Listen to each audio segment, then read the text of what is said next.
Kenapa ambil level? Mulai Pak. Pagi dapat level.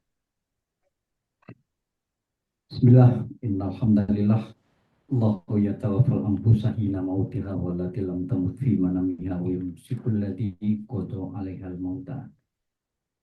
Asyhadu an la ilaha illallah wahdahu la syarika lah wa asyhadu anna Muhammadan abduhu wa rasuluh. Allahumma shalli wa sallim wa barik ala Muhammadin wa ala alihi wa sahbihi ajma'in. Alhamdulillah, pada hari yang ke-17 bulan Sa'ban 1446 Hijriah, Allah mempertemukan kita kembali uh, melalui media virtual kegiatan rutin Ikatan Tunanetra Muslim Indonesia Jawa Barat yang pada kali ini akan mengetengahkan tema menilik dahsyatnya saum Ramadan, hikmah dan manfaatnya. Dan pemateri yang akan membersamai kita adalah Bapak Al-Ustadz Dr. Muhammad Rizkar Arif Sukarsa, SPOG. Beliau merupakan seorang pengajar di Departemen Obstetri Ginekolog Universitas Pajajaran Bandung. Semoga hikmah dari pemaparan nanti memberikan banyak referensi bagi kita semuanya untuk disebarkan di saat-saat yang lain kepada siapapun yang akan menerima referensi itu. Sholawat dan salam semoga senantiasa Allah limpah curahkan kepada Nabiullah Muhammad Shallallahu Alaihi Wasallam, pembawa risalah Allah Subhanahu Wa Taala, kepada keluarganya, para sahabat tabiin, tabiin, sampailah kepada kita semuanya ila yaumil akhir. Rangkaian acara pada hari ini yang pertama adalah pembukaan. Marilah kita bersama-sama membacakan kalimat basmalah. Bismillahirrahmanirrahim. Semoga dengan dibukanya acara ini Allah senantiasa melimpah curahkan bimbingan, rahmah, hidayah dan inayahnya kepada kita semuanya. Yang pertama nanti akan dibacakan surat Al-Quranul Karim oleh saudara Amin. Kemudian dilanjutkan oleh sambutan yang akan disampaikan Bapak Happy Septian SAG, merupakan Ketua Ikatan Tunanetra Muslim Indonesia Jawa Barat. Dan sampailah pada pemaparan materi utama, yaitu menilik dahsyatnya saum Ramadan, hikmah dan manfaatnya. Untuk mempersingkat waktu, dipersilahkan kepada saudara Amin untuk membacakan salah satu surat dalam Al-Quranul Karim.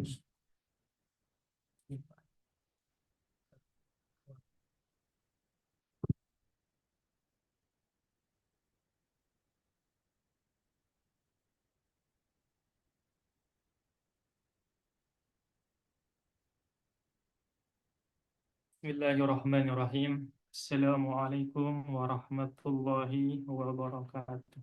Waalaikumsalam.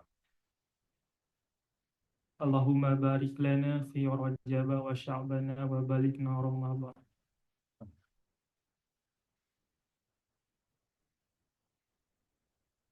A'udzu billahi minasy syaithanir rajim.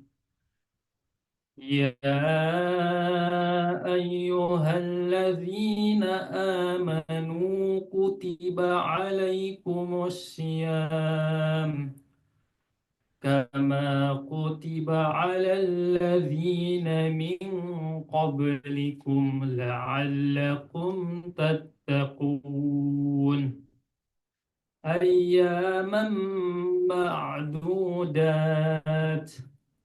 فمن كان منكم مريضا أو على سفر فعدة من أيام أخر وعلى الذين يطيقونه فدية طعام مسكين فمن تطوع خيرا فهو خير له وأن تصوموا خير لكم إن كنتم تعلمون شهر رمضان الذي أنزل فيه القرآن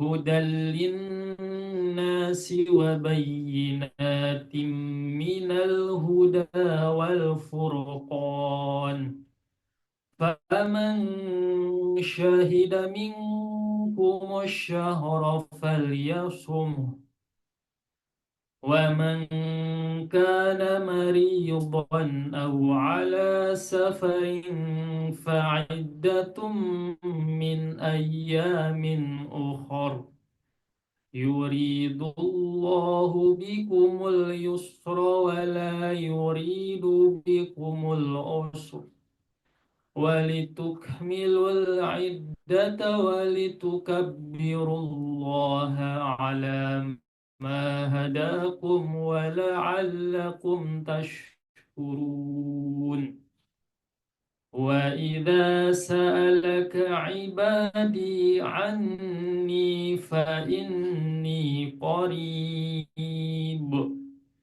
أجيب دعوة الداع إذا دعان فليستجيبوا لي وليؤمنوا بي لعلهم يرشدون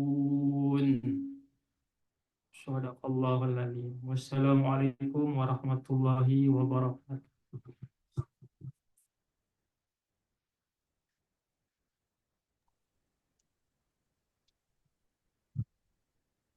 Assalamualaikum warahmatullahi wabarakatuh. Semoga yang membacakan dan kita semua yang menyimaknya mendapatkan karunia dari Allah Subhanahu wa Ta'ala. Selanjutnya, sambutan dari Ketua Ikatan Tunanetra Muslim Indonesia Jawa Barat kepada beliau Bapak Happy Septian SAG, dipersilahkan.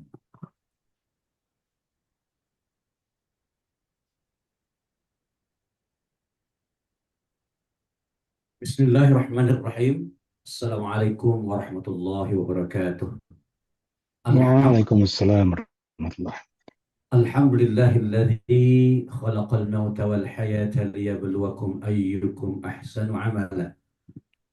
Ashhadu an la ilaha illallah wahdahu la syarika lah wa ashhadu anna Muhammadan abduhu wa rasuluh. Allahumma salli wa sallim wa barik ala nabiyyina Muhammad wa ala alihi wa ashabihi wa ummatihi ila yaumil qiyamah. Amma ba'd. Qala Allah Ta'ala fil Qur'anil Karim, a'udzu billahi minasy syaithanir rajim.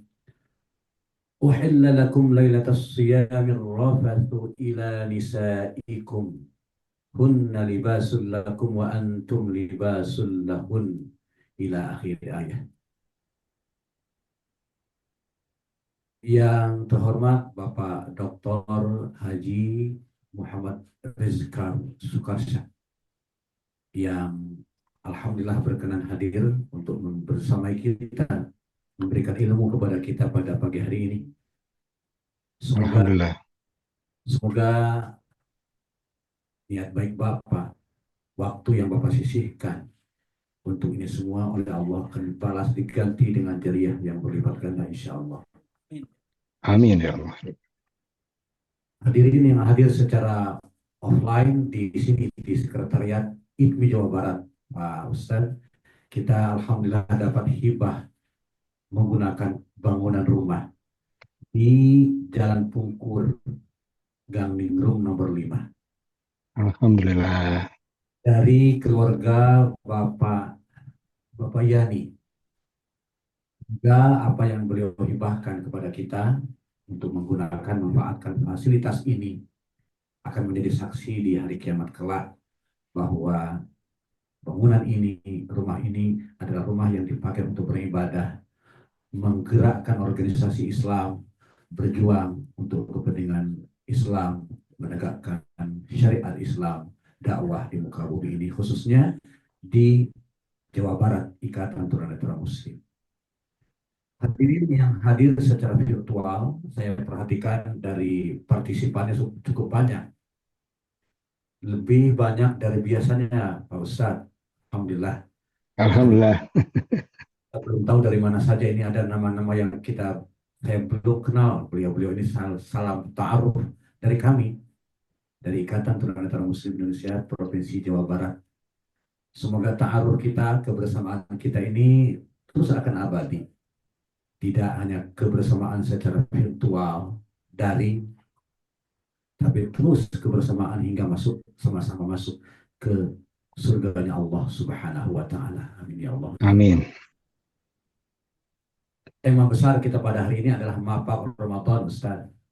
Mapak Ya. Ramadan, menyambut Ramadan. Tentu Ramadan itu entah untuk berapa puluh kali kita mengalami dan menyambutnya. Ya. Tahun ini mungkin Ramadan saya yang ke-53. Subhanallah. Alhamdulillah. Tapi saya juga tidak tahu apakah Ramadan yang lalu sudah punya kualitas yang baik dari sisi apapun. Maka dalam menyambut Ramadan tahun ini kita ingin punya bekal yang mantap, baik secara ruhiyah, secara batiniah, secara ibadah, lebih-lebih lagi secara aspek yang lainnya, persiapan fisiknya, Ustaz, supaya kita dapat maksimal melaksanakan Ramadan hingga pada ujungnya nanti di Idul Fitri. Semoga Allah mempanjangkan umur kita pada akhirnya. Amin. Kualitas pelaksanaan ibadah puasa di bulan Ramadan itu tentu saja penting dalam rangka memperoleh litamani harapan la'allakum tattaqun, agar kita benar-benar menjadi orang yang bertakwa, menjadi mukmin yang bertakwa, tidak hanya sekedar beriman saja, tetapi lebih daripada itu, keimanan itu harus sampai pada derajat takwa dalam makna hakikat yang sesungguh-sungguhnya. Dan tentu ini persiapan, perlu langkah-langkah cerdas kita bagaimana mengelola saum kita di bulan Ramadan ini dalam berbagai aspeknya. Nah, tentu saja dalam hal ini Pak Ustadz, Pak Dr. Muhammad Rizkan tentu punya kapasitas untuk itu semua, untuk menjabarkan itu semua, lebih-lebih dari sisi anatomi tubuh dan sebagainya lah, dari sisi ilmu kesehatan modern pada saat ini. Tentu pada saatnya kita akan komparasikan, kita akan gabungkan dengan bagaimana Islam menyampaikan, mendidik kita untuk itu semua. Saya meyakini Ustadz punya kapasitas untuk semua. Ustadz telah menggabungkan dua hal tersebut dalam dimensi syariat, juga dalam dimensi ilmu kedokteran modern. Mudah-mudahan manfaat yang banyak dapat kita peroleh dari itu semua. Mudah-mudahan saum Ramadan kita punya kualitas yang lebih baik dari saum-saum sebelumnya. Dan harapannya sekali lagi, Idul Fitri nanti akan kita jelang itu benar-benar Idul Fitri, benar-benar perayaan hari Lebaran yang besar. Kemenangan dari sisi, hanya kemenangan dari sisi orang yang bisa makan kembali, tetapi lebih dari itu kemenangan dari spiritual yang insya Allah kita akan meraih. Saya kira demikian yang perlu dan dapat saya sampaikan pada pagi hari ini. Sekali lagi terima kasih atas kesediaan kehadiran Ustadz untuk membersamai, mencurahkan ilmu pada kita pada pagi hari ini. Semoga itu semua akan menjadi jariah bagi Ustadz menjadi wasilah bagi terangkatnya derajat ustadz dan keluarga di hadapan Allah Subhanahu wa taala. Dan kita pun yang hadir sebagai jemaah tidak kalah mulianya. Semoga rahmat, semoga sakinah, semoga sayap-sayap malaikat menaungi kita pada pagi hari ini. Dan semoga Allah akan menyebut-nyebut kita, mengingat-ingat kita di hadapan majelis para malaikat di sekitar Allah. Demikian aku qouli hadza wa astaghfirullah li wa lakum. Wassalamualaikum warahmatullahi wabarakatuh. Waalaikumsalam warahmatullahi wabarakatuh.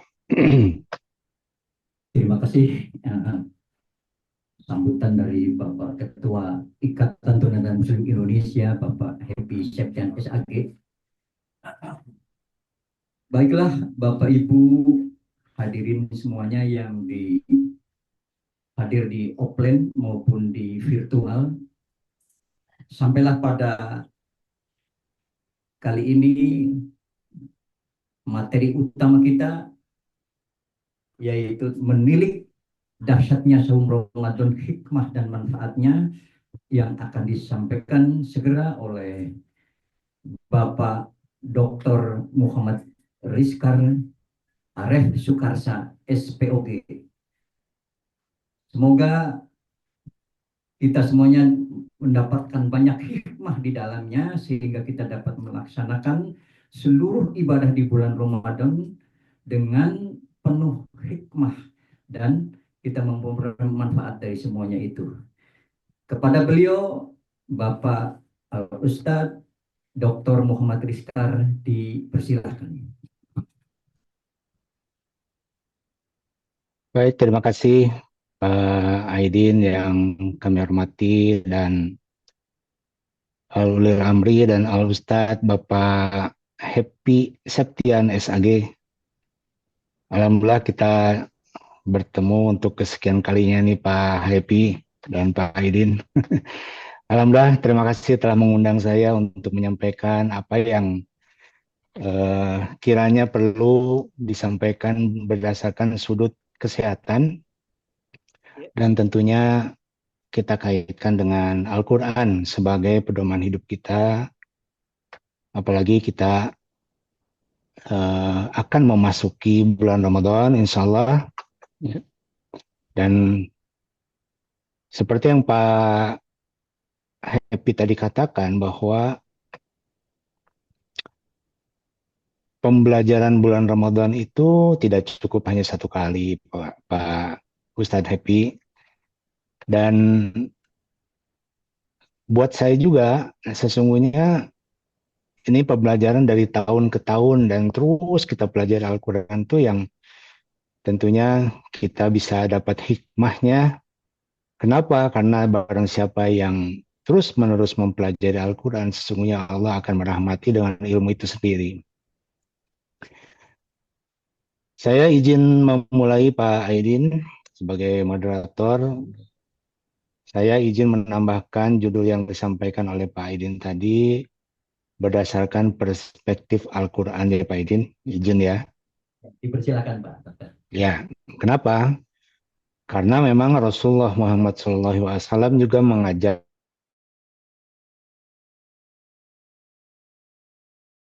hadis, ada contoh dan seterusnya, memang semuanya berdasarkan Al-Quran. Izin saya memulai. Bismillahirrahmanirrahim. Alhamdulillahilladzi anzala ala abdihil kitaba wa lam yaj'al lahu iwaja. Innal hamdalillah nahmaduhu wa nasta'inuhu wa nastaghfiruh wa na'udzu billahi min syururi anfusina wa min sayyiati a'malina. May yahdihillahu fala mudhillalah wa may yudlil fala hadiyalah. Asyhadu an la ilaha illallah wahdahu la syarikalah, lahul mulku wa lahul hamdu wa huwa ala kulli syai'in qadir. Wa asyhadu anna Muhammadar Rasulullah la nabiyya ba'da. Allahumma shalli ala Muhammad wa ala ali Muhammad kama shallaita ala Ibrahim wa ala ali Ibrahim Rabbi shrah li sadri wa yassir li amri wahlul 'uqdatam min lisani yafqahu qawli. Rabbi zidni ilma warzuqni fahma. Qala Allah Ta'ala fil Qur'anil Azim, a'udzu billahi minasyaitonir rajim. Ya ayyuhalladzina amanu taqullah wal tanzur nafsum ma qaddamat ligat. Wa taqullah innallaha khabirum bima ta'malun. Hadirin yang berbahagia, yang dirahmati oleh Allah, izinkan saya menyampaikan sedikit apa yang saya kaji bahwa bagaimana sih sesungguhnya bulan Ramadan itu. Ya, tadi kita mendengarkan bahwa bulan Ramadan itu tujuannya bertakwa. Tapi kalau kita lihat bahwa di dalam surat Al-Baqarah ayat 183 tersebut, coba kita kaji per kalimat ya Pak Idin. Pak Idin, izin ya. Silakan Pak Dokter. A'udzubillahi minasyaitonirrajim. Ya ayyuhalladzina aman. Berarti Allah menyeru kepada orang-orang yang beriman. Saya izin buka ayatnya juga Pak Idin. Ya, karena mudah-mudahan bisa dapat dilihat dan didengarkan oleh semuanya. Tadi sudah saya sampaikan, ya ayyuhalladzina amanu. Ini adalah seruan bagi orang-orang yang beriman dari Allah. Diwajibkan atas kamu berpuasa. Di sini kalau ngelihat ayatnya, kutiba alaikumus shiyam kama kutiba alal ladzina min qablikum la'allakum tattaqun. Ini ada kalimat shiyam. Sementara kita selama ini sering menyebut saum. Saum. Kalau hurufnya kalau kita lihat ada so, ada ya, ada mim buat yang siam, dan ada yang di ayat yang lain itu di surat Maryam ayat 26 ada kalimat saum, ada sod, ada wa, ada mim. Kadang-kadang kita bingung ya, apa sih bedanya itu siam sama saum. Berdasarkan apa yang saya kaji selama ini, pengertian siam itu kalau berasa memang di dalam bahasa terjemahannya adalah berpuasa. Kalau kita perhatikan di dalam ayat ini, kenapa kok puasa tetapi menjadikan takwa, tattaqun la'allakum tattaqun. Sementara kalau takwa itu persoalan keimanan dan seterusnya, ya, iman, muslim atau Islam, ihsan, ikhlas. Ya. Tapi kalau puasa itu urusan fisik sebetulnya. Nah, maka itu ya kita terus bertanya, apa sih kaitannya antara puasa dan takwa tadi? Ya, sementara itu ibadah fisik, yang satu adalah menyangkut kejiwaan lah gitu istilahnya. Kalau takwa di dalam Al-Quran seperti itu.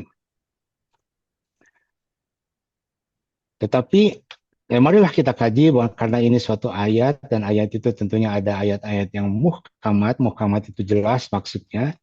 Ada ayat-ayat yang mutasyabihat. Mutasyabihat itu adalah yang memerlukan pemahaman dengan ayat-ayat yang lain, apa sih sebetulnya itu ya puasa itu. Nah, kalau kita kaji berdasarkan bahasa, tentunya siyam itu adalah bahasa Arab, nah artinya puasa.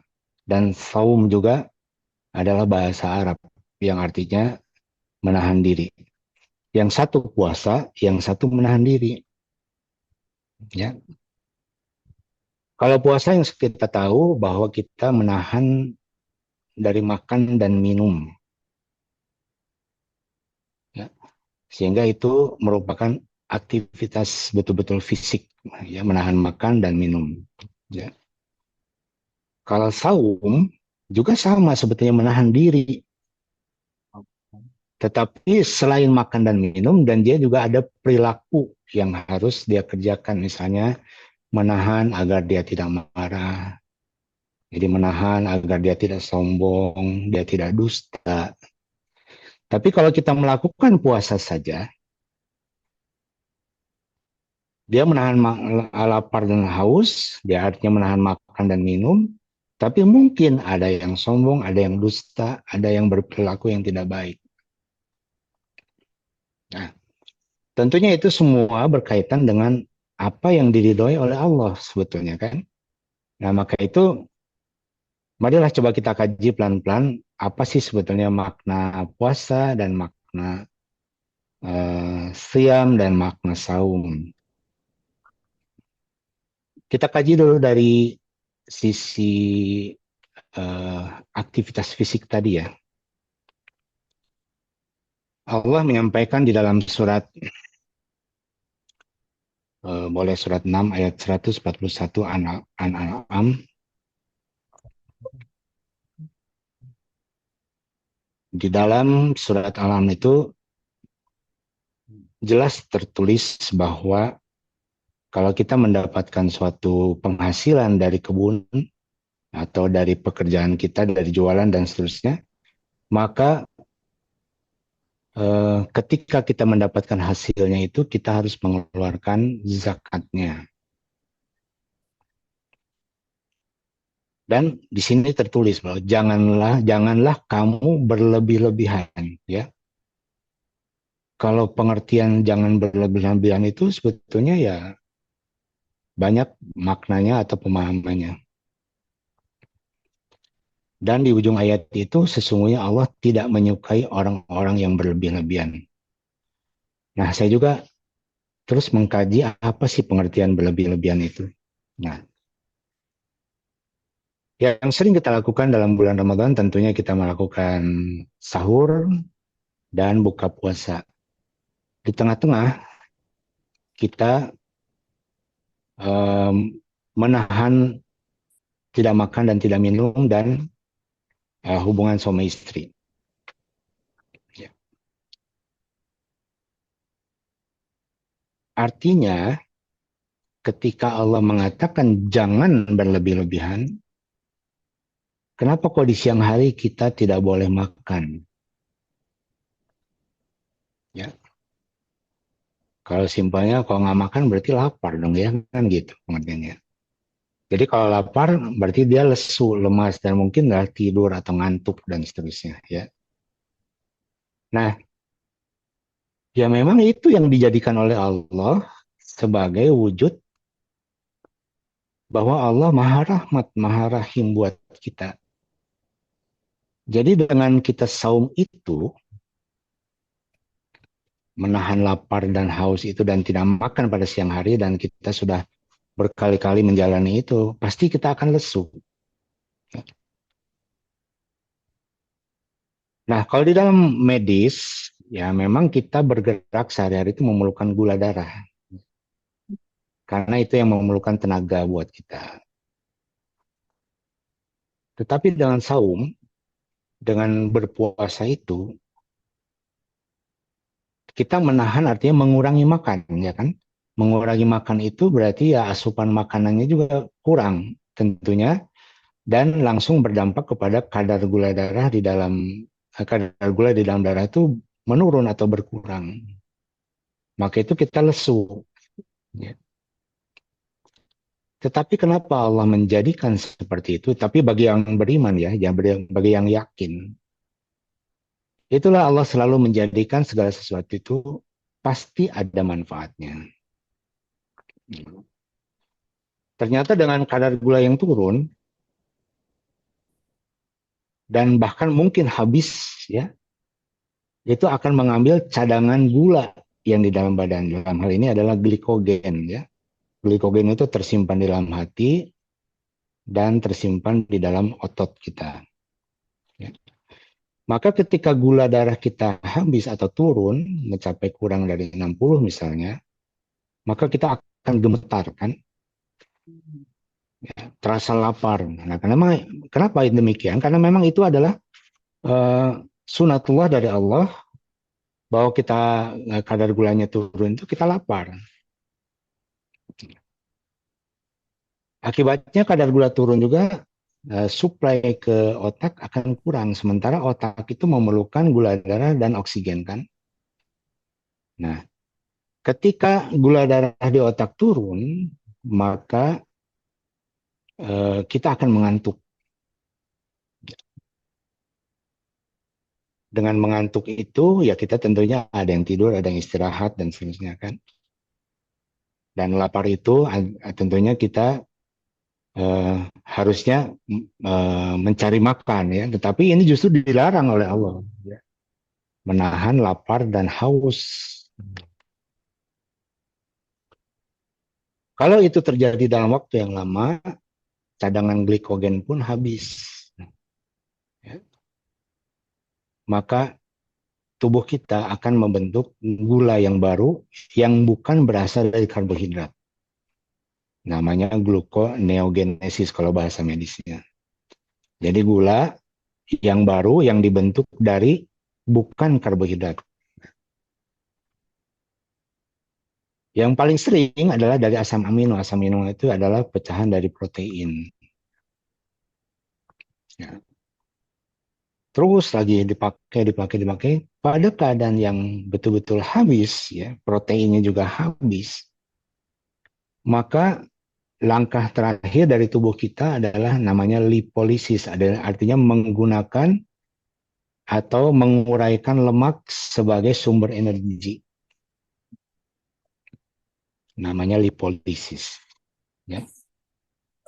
Jadi Bapak dan Ibu sekalian semuanya, ketika kita akan melakukan diet nih ceritanya untuk menurunkan berat badan, itu kok dalam 1-2 hari seminggu kok nggak turun-turun berat badan. Padahal saya udah ngurangi makan, udah saum dan seterusnya.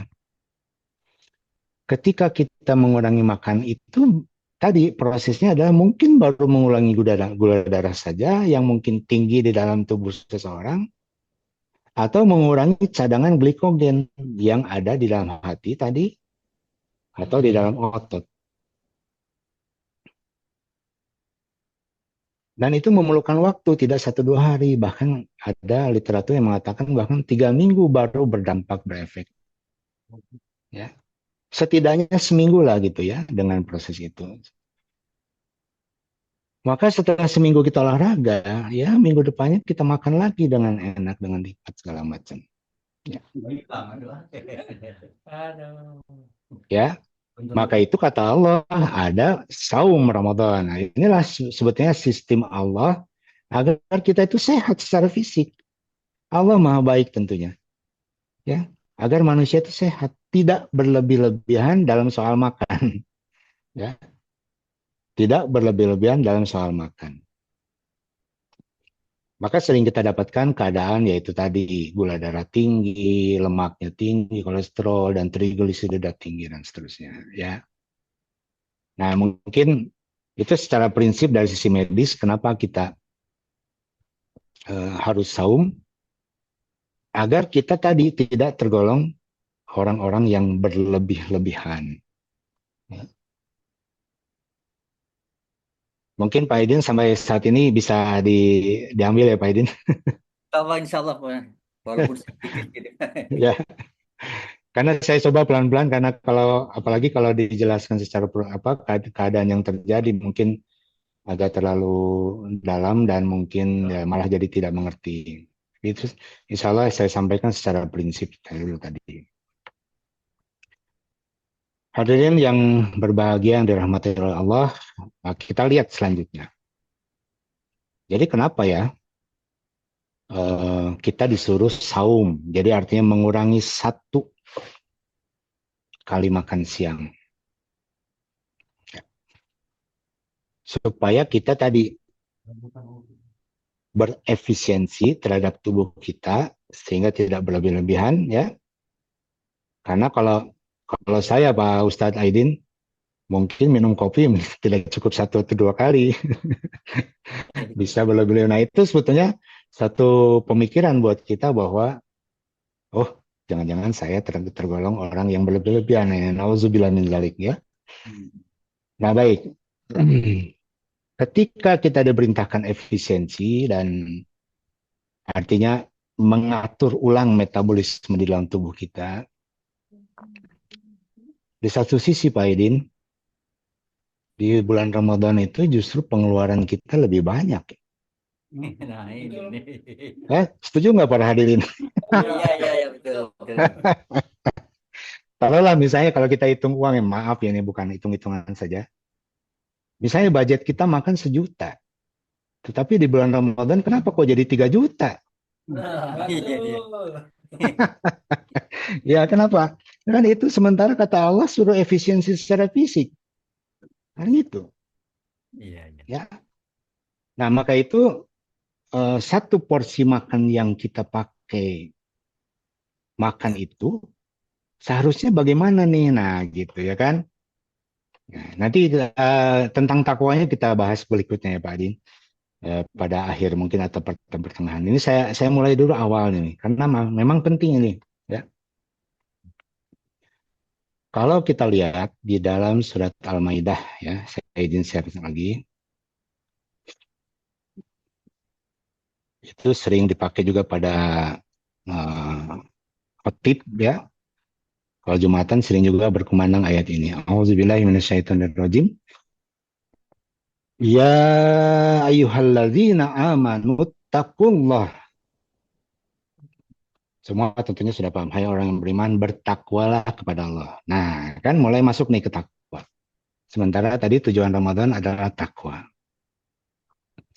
Tapi kita lihat di sini. Wabtagu ilaihil wasilah. Carilah jalan mendekatkan diri kepadanya.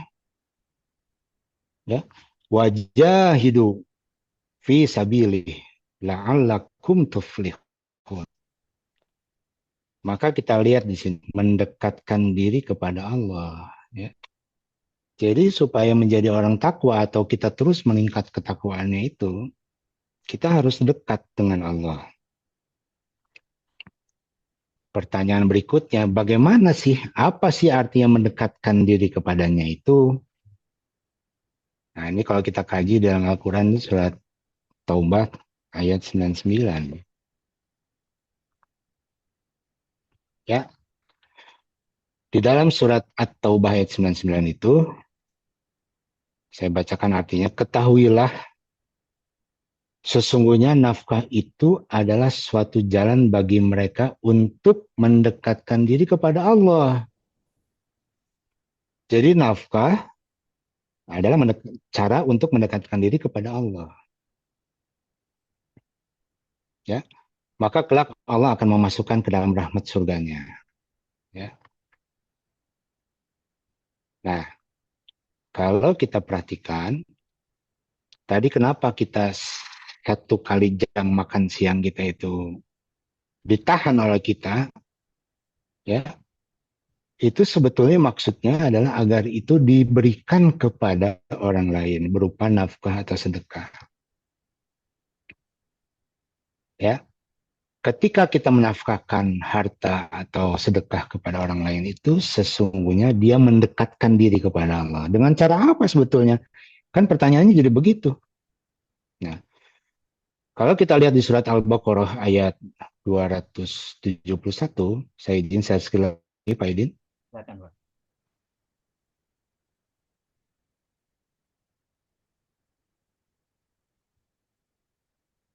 Surat Al-Baqarah ayat 271 ya. Oke.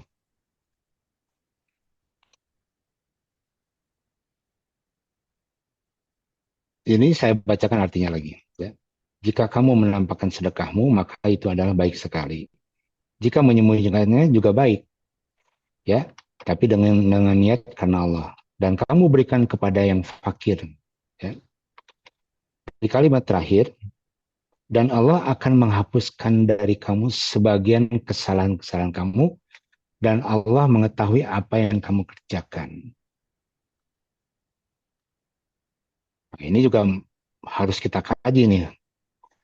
Menafkahkan harta itu atau mensedekahkan itu akan menghapus dosa-dosa kita. Seandainya kalau satu kali makan siang itu kita berikan kepada orang lain berupa nafkah dan sedekah, maka itu adalah untuk penghapusan dosa. Apa sih kaitannya? Nah, itu. Pertama tadi dosa kita adalah karena kita berlebih-lebihan, ya. Misalnya kadar gula berlebihan, kadar kolesterol berlebihan, dan seterusnya. Atau dosa-dosa yang kita perbuat, misalnya tadi gibah, gunjing, marah, sombong, itu kan dosa. Ya. Maka kaitannya adalah ketika kita menghapus dosa dengan sedekah, artinya dengan mensedekahkan satu kali makan tadi, kita dihapus dosa. Dosa apa? Dosa berlebihan makanan tadi. Jadi Allah akan memperbaiki apa-apa yang menjadi kesalahan kita dalam hal fisik. Contoh tadi, misalnya kalau gula darah terus kita makan karbo dengan berlebihan, maka insulin itu yang dihasilkan oleh pankreas itu berupa hormon, nggak sanggup untuk mengurangi gula darah. Ya. Tidak sanggup untuk meregulasi gula darah. Ya kalau kita lihat bahwa Allah menciptakan kita dengan sebaik-baiknya bentuk dan sebaik-baiknya fungsi, berarti kita menyalahi dong ya. Kita menyalahi bahwa kita makan berlebih-lebihan. Mungkin itu dosa juga ya, Pak Idin? Setuju ya? Dosa, Pak. Berlebihan. Nah, dosa kan? Jadi ketika kita makan berlebih-lebihan atau makan yang kita tahan terlalu berlebih-lebihan, itu dosa sesungguhnya. Kenapa?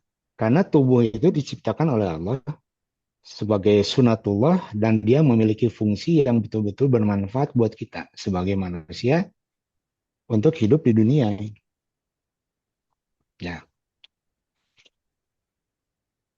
Itu dari sisi fisik, ya. Nah, itu harus diperbaiki. Maka dengan kita menahan lapar dan haus tadi, kita ngantuk. Ya. Nah, ketika ngantuk itu bahkan kita bisa tidur terlelap. Disitulah Allah lagi-lagi Allah. Allah melalui otak yang diciptakan oleh Allah sendiri itu Allah mengeluarkan gelombang delta namanya. Ya, nanti pada satu saat kita akan membahas tentang gelombang otak. Gelombang delta itu ketika kita tidur terlelap menjadikan kita tidur terlelap. Ya. Subhanallah, alhamdulillah, ketika kita tidur lelap tanpa mimpi dan seterusnya, itu ternyata badan kita itu memperbaiki diri sendiri. Nah kan, kita nggak sadar kalau kita tidur itu kita memperbaiki diri sendiri.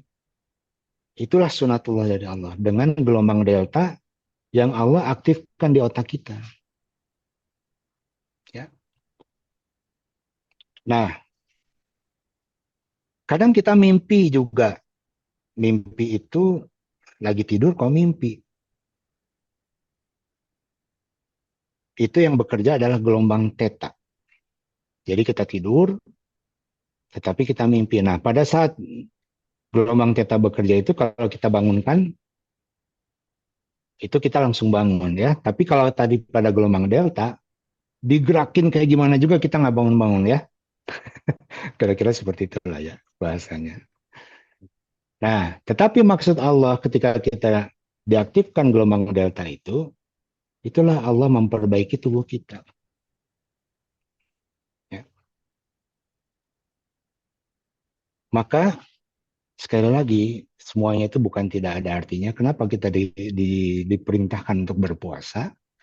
Supaya tadi kadar gula darah diambil, ya, dipakai sehingga kadar gula darahnya turun. Ya. Kemudian cadangan gula juga diambil, bahkan dibentuk gula yang baru. Nah,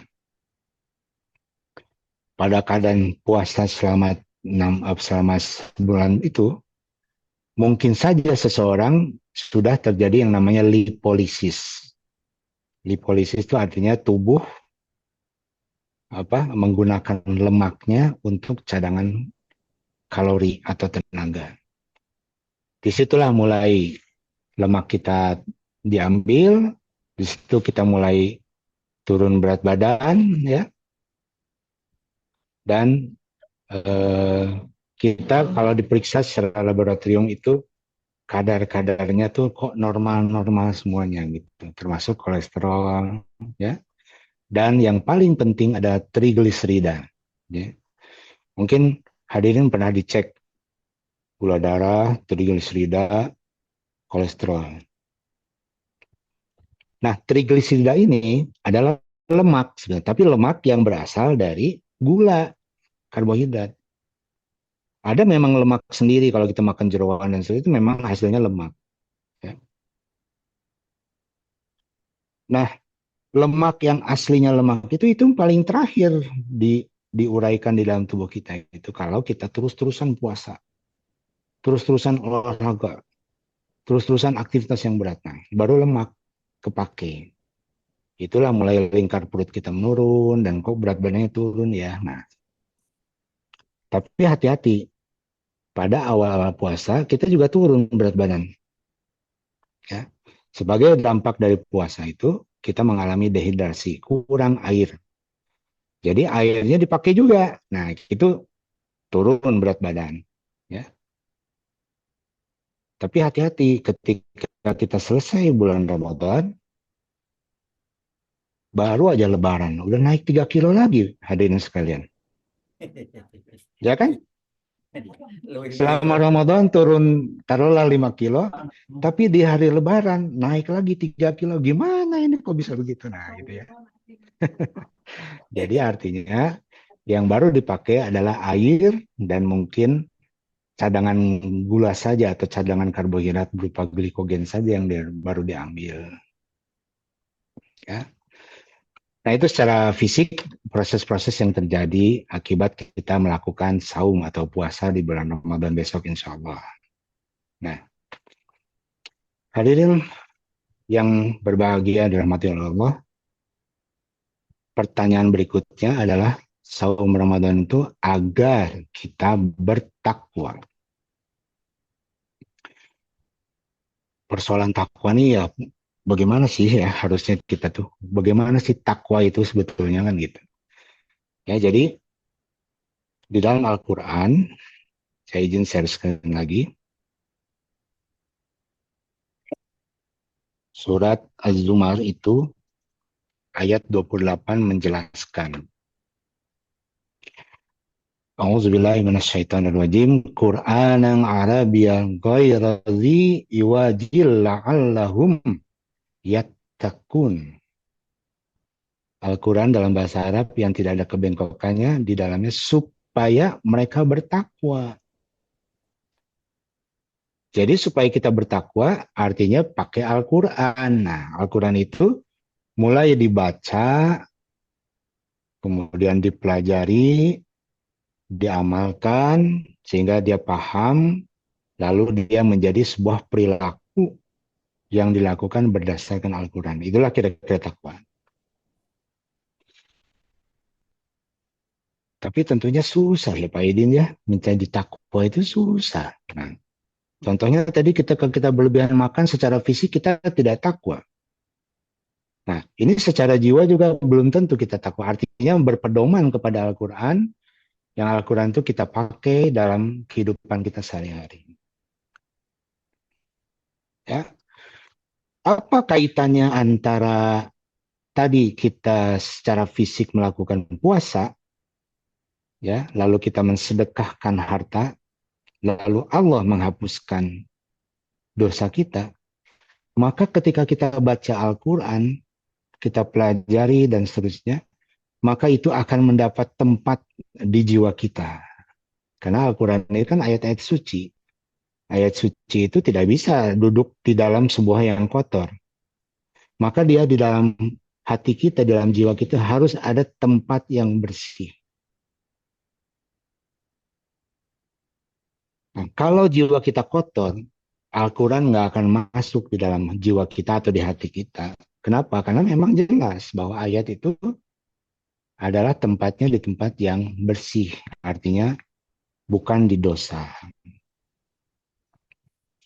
Sehingga apa kaitannya dengan aktivitas fisik? Tadi kita nggak makan satu kali lalu kita mensedekahkan makan kita. Itulah justru membuat hati kita bersih. Setidaknya ada tempat yang bersih. Lalu ketika kita baca Al-Quran subuh dan maghrib dan malam atau kita apapun jam berapapun dia, maka dia akan masuk. Allah akan merahmati dia dengan ayat itu sendiri. Nah, bayangkan hadirin semuanya, ketika kita terus melakukan sedekah, zakat, dan seterusnya, maka hati kita lama-lama bersih. Dan kita terus baca, selalu membaca Al-Quran dan menafkahkan harta, maka Allah terus akan menambah karunia-Nya. Ya, maka sebetulnya pengertian takwa itu, kalau kita lihat di surat Al-Anfal ayat 29, di sini disuruh lagi, ya ayyuhallazina amanu, ya, in tattaqullah waj'al lakum, ya, furqan di sini. Hai orang-orang yang beriman, jika kamu bertakwa kepada Allah, artinya bertakwa tadi, kalau kita berpedoman kepada Allah, niscaya dia akan memberikan furqan. Ya, furqan ini adalah pembeda antara yang hak dan yang batil. Menghapuskan segala kesalahan-kesalahanmu dan mengampuni dosa-dosamu. Dan Allah mempunyai karunia yang besar. Tadi Al-Ustadz menyampaikan ayat surat Al-Baqarah ayat 185. A'udzubillahi minasyaitonirrajim. Di situ disebutkan Syahrul Ramadan allazi unzila fihil Qur'an. Di dalam bulan Ramadan itu diturunkan Al-Qur'an. Sebagai hudalinas, sebagai petunjuk, ya.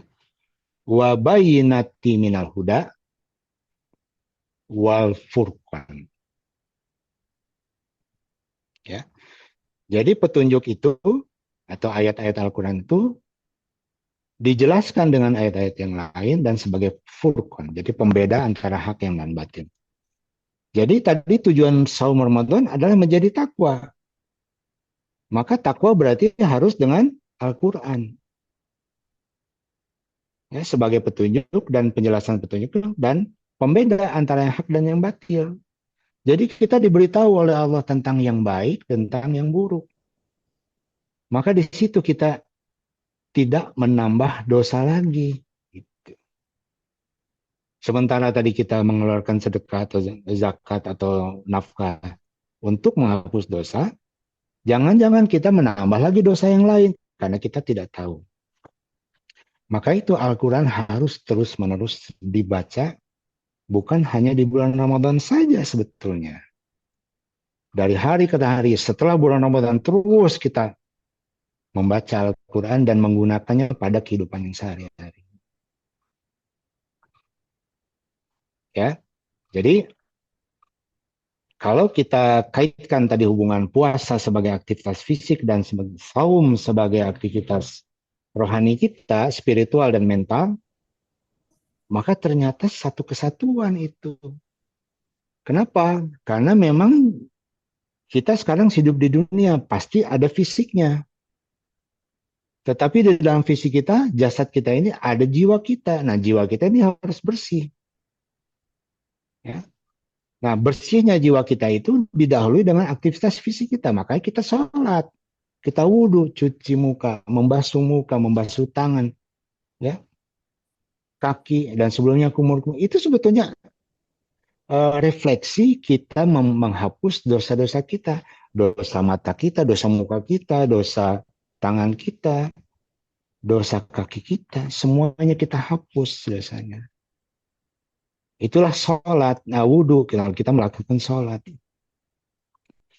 Jadi secara aktivitas fisik kita menghapus dosa, secara spiritual kejiwaan kita juga menghapus dosa. Maka klop, cocok. Ya, itulah yang namanya sebenar-benar takwa. Nah, barang siapa yang telah menjadi takwa yang sebenar-benar takwa, maka hadiahnya dari Allah tentunya surga.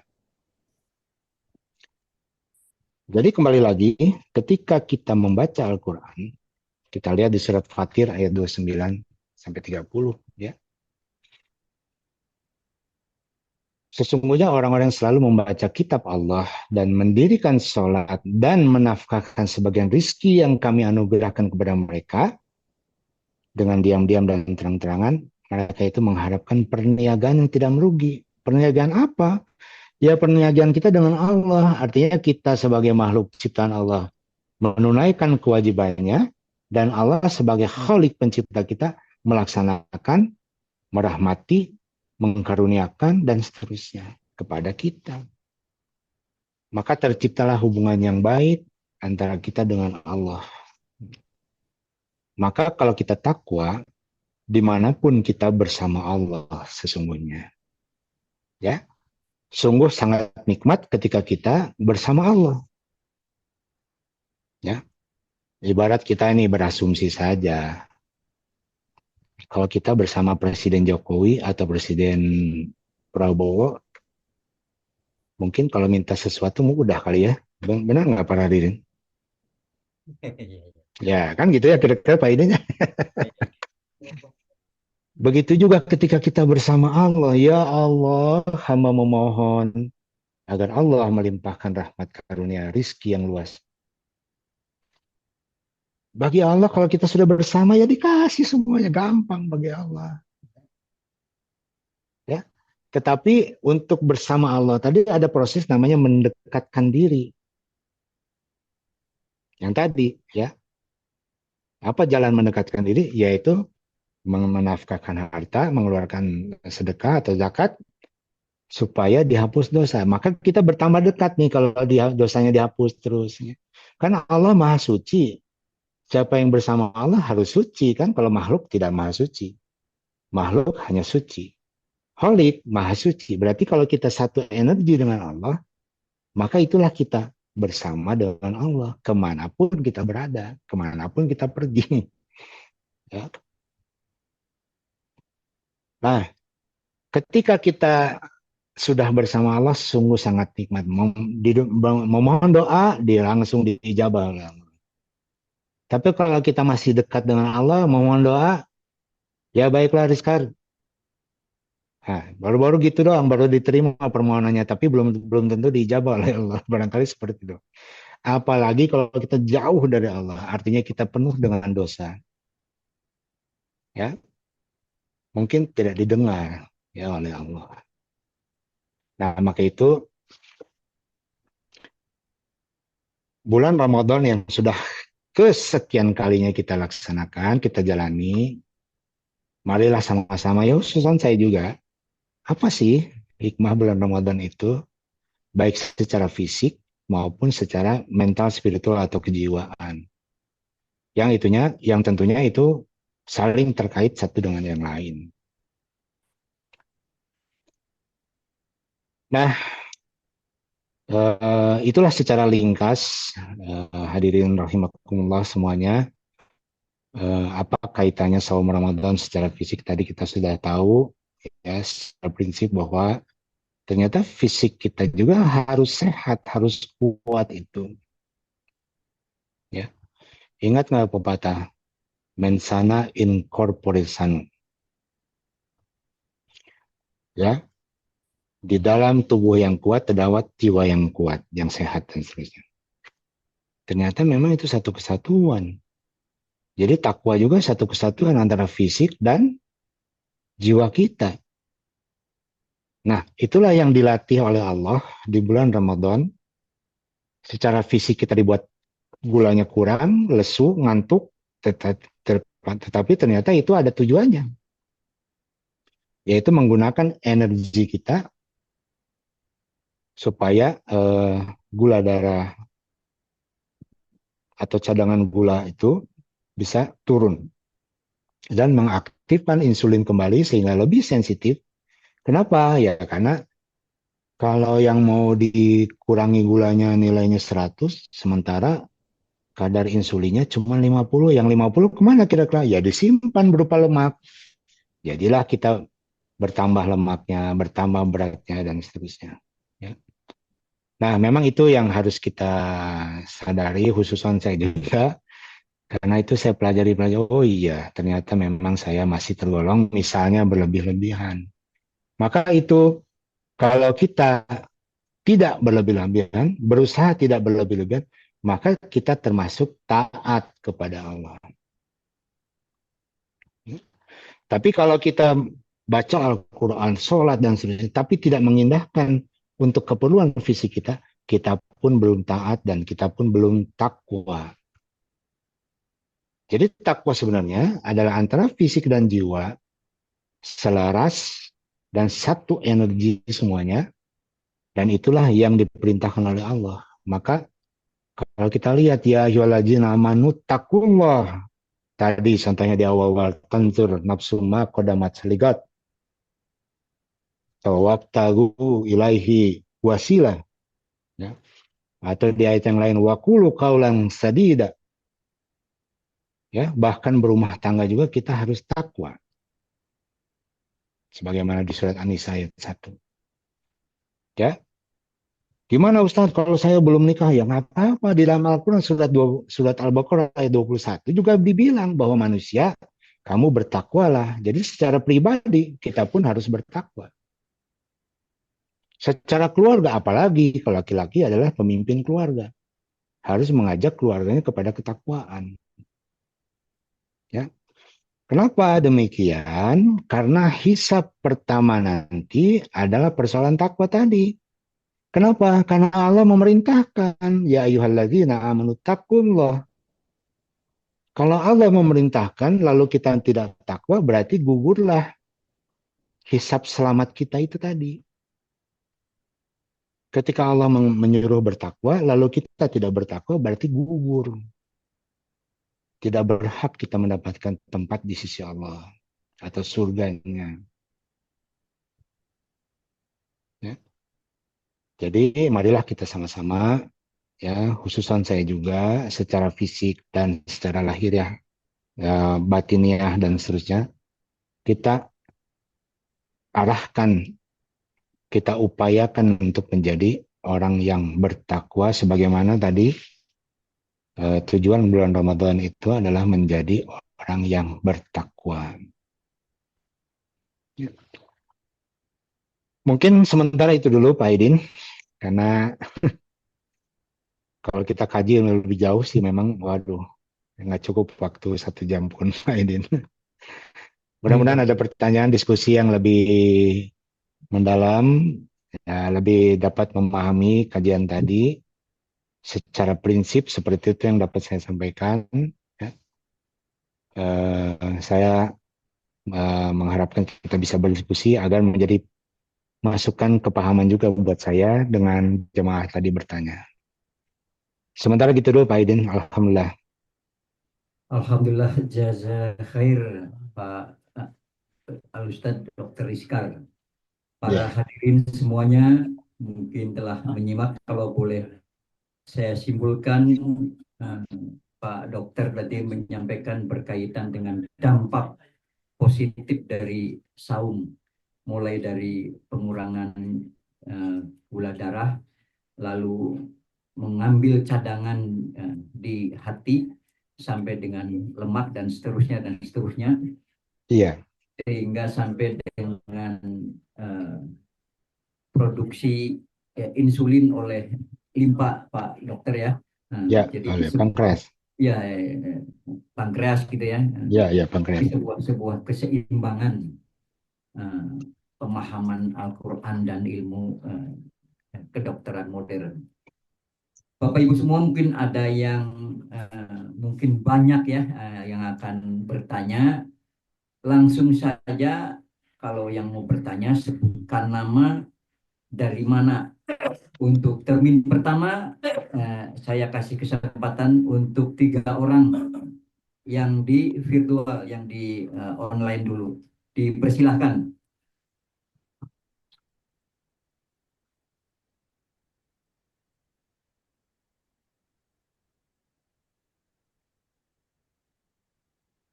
Ya, dipersilahkan Bapak Ibu semuanya. Apa mungkin sudah paham semua? Ya. Iya. Ya. Ya, di offline dulu ya, dipersilahkan. Di sini juga banyak mungkin Pak Heri atau siapa, silakan Pak Ustadz Happy. Ya, saya dulu. Silakan. Ini ada Bapak Heri Mujianto. Silakan Pak Heri. Sudah, alhamdulillah. Baik, jazakumullah khair Ustaz ilmunya.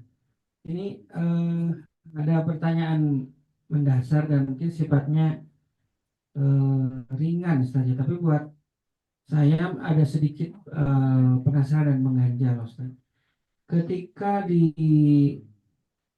bulan Ramadan atau di bulan biasa ya, nah kita kan disunahkan untuk makan sahur dulu saja. Ya. Ya.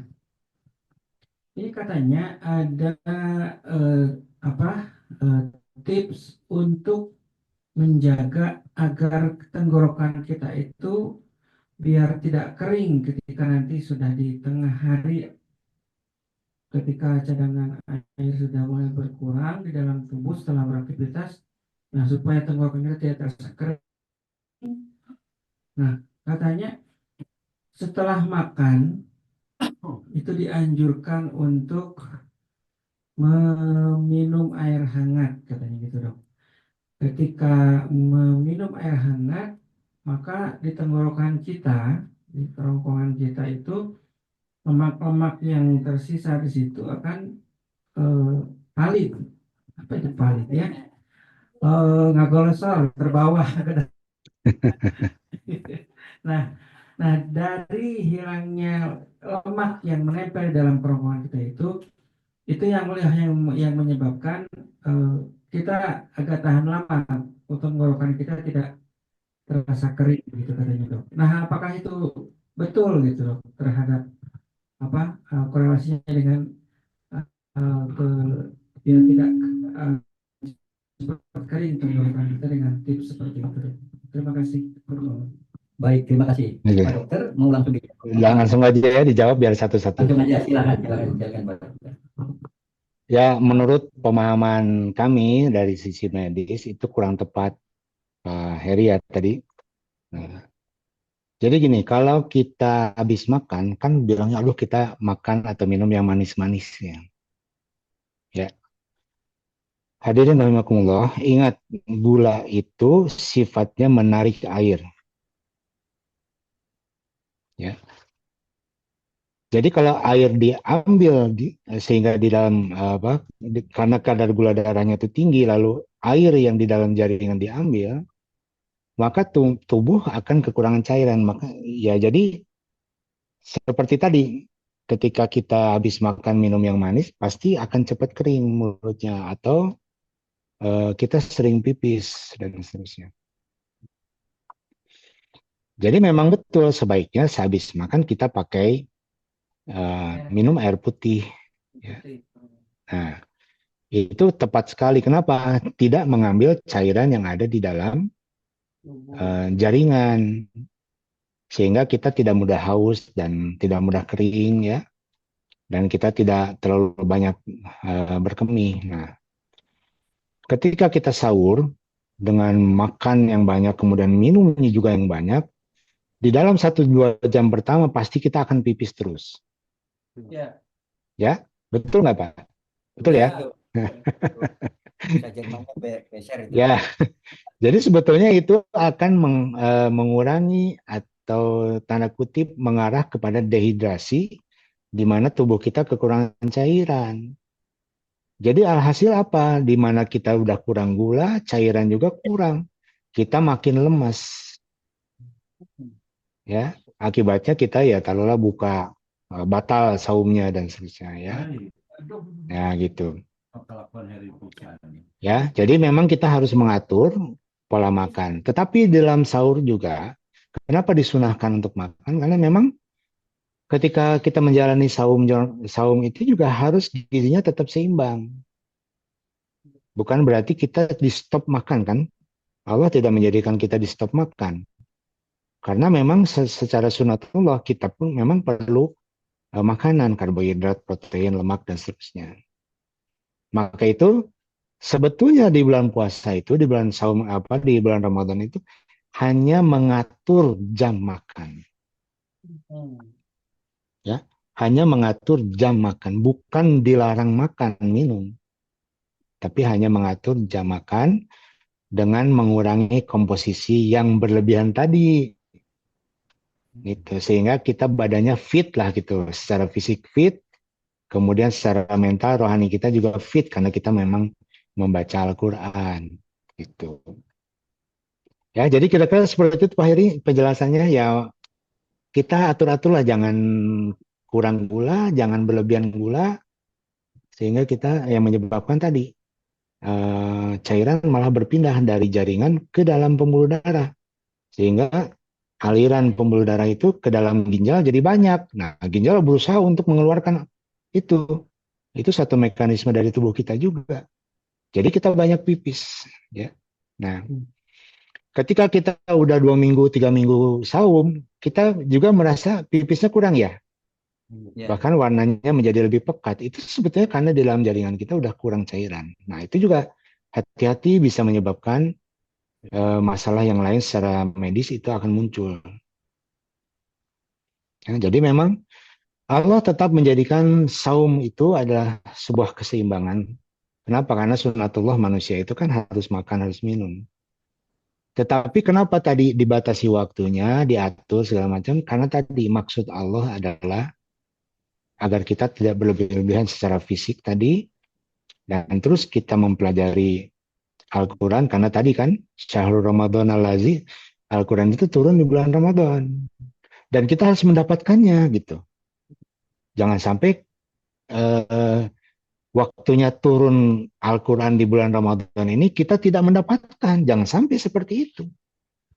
Jadi hanya lewat begitu aja. Itulah yang dikatakan saumu, kata Rasulullah, hanya lapar dan haus saja. Tidak mendapatkan apa-apa. Kan Rasulullah mengatakan seperti itu. Jadi ya saya sarankan sih nanti minumnya cukup, ya gulanya juga cukup. Semuanya serba cukup, jangan berlebih-lebihan saja. Mungkin itu Pak Heri yang dapat saya jelaskan. Ya, baik, terima kasih. Sumu tasihu, bersaumlah kamu maka kamu akan sehat. Rasulullah berbuka senantiasa sunnahnya dengan yang manis-manis korma.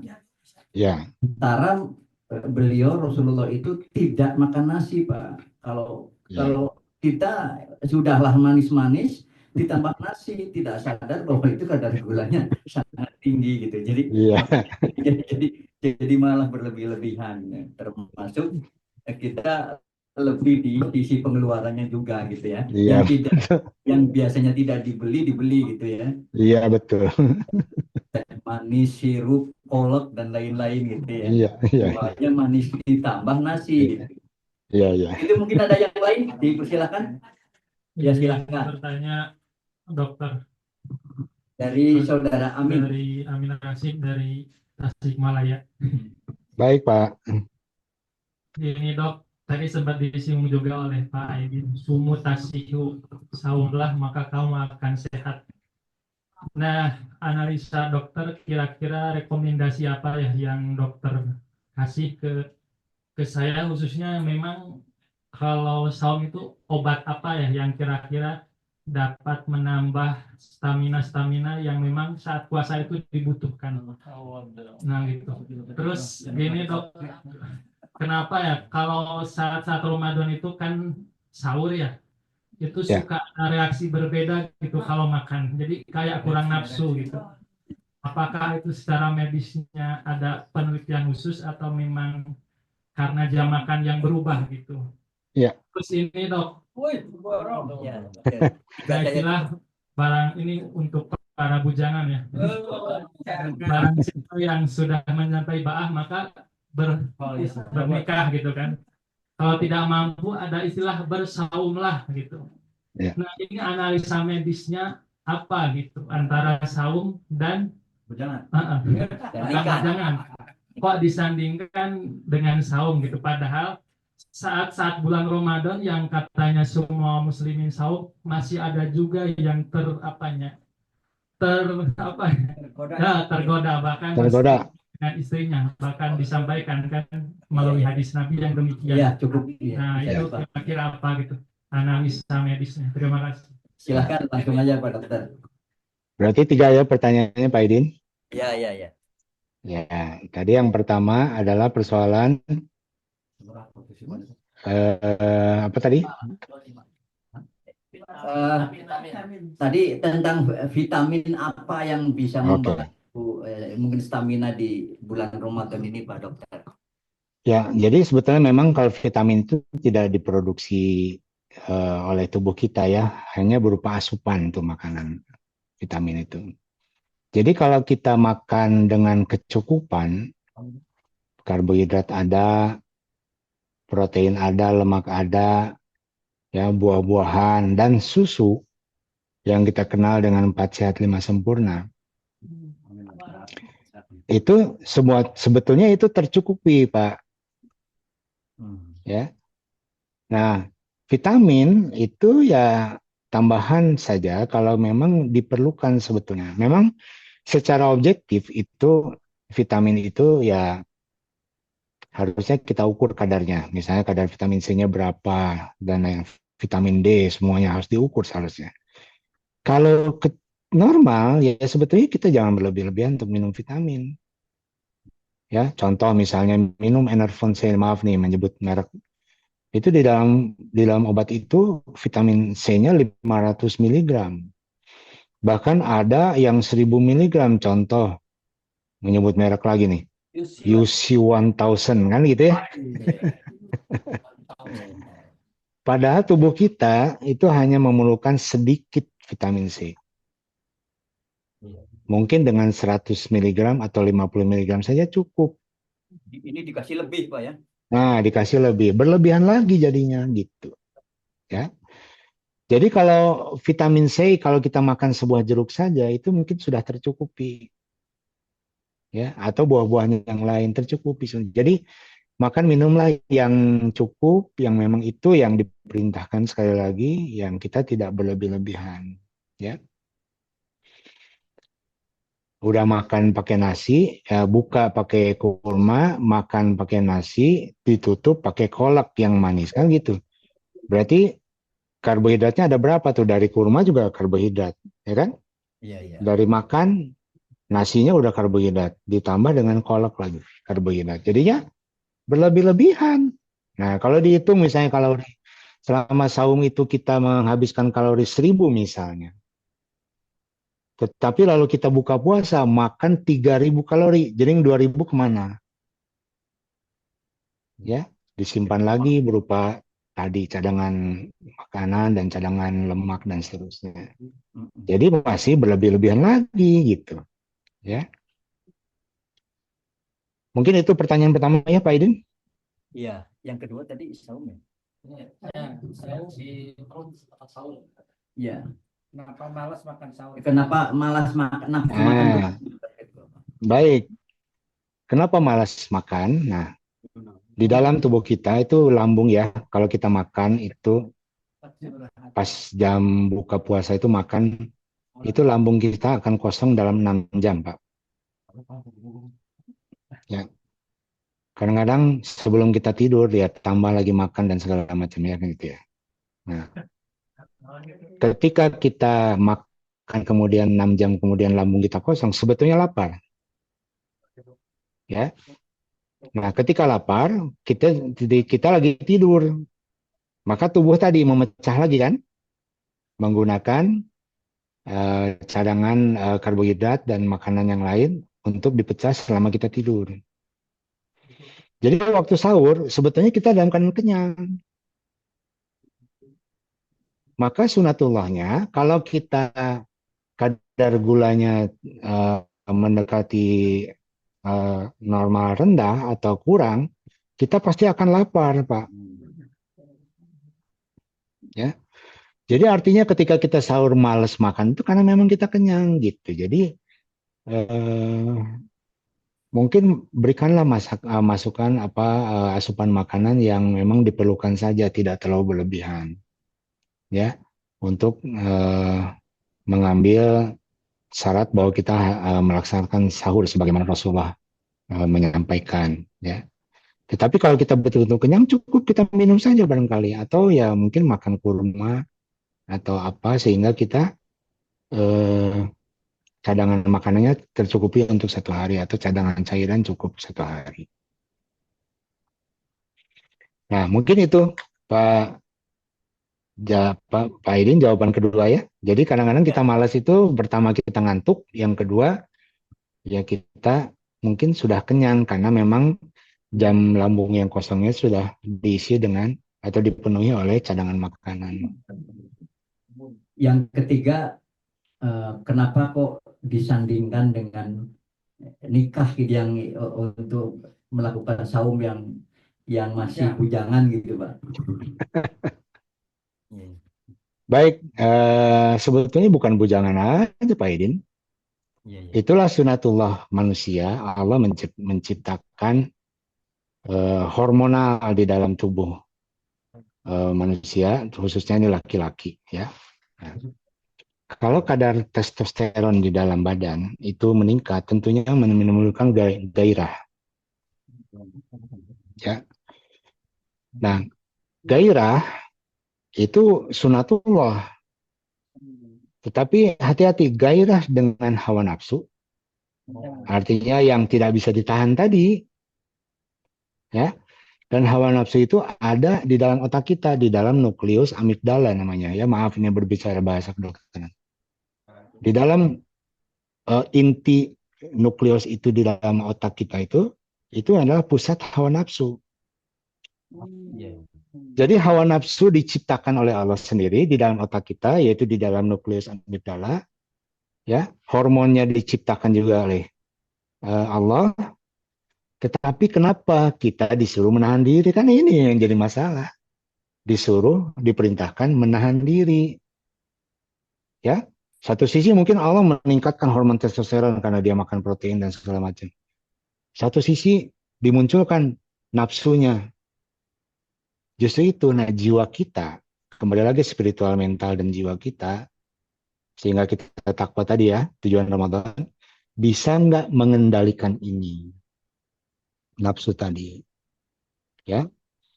Maka di ayat yang lain di surat Al-Baqarah 187, kamu silakan kamu pada malam hari untuk hubungan. Ya, karena memang Allah menyediakan, kamu tidak dapat menahan nafsumu. Silakan hubungan, kata Allah kan gitu.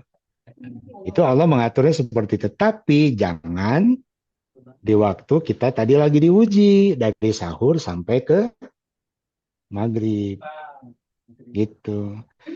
Tentunya ujiannya bukan ringan-ringan ya Pak, betul nggak?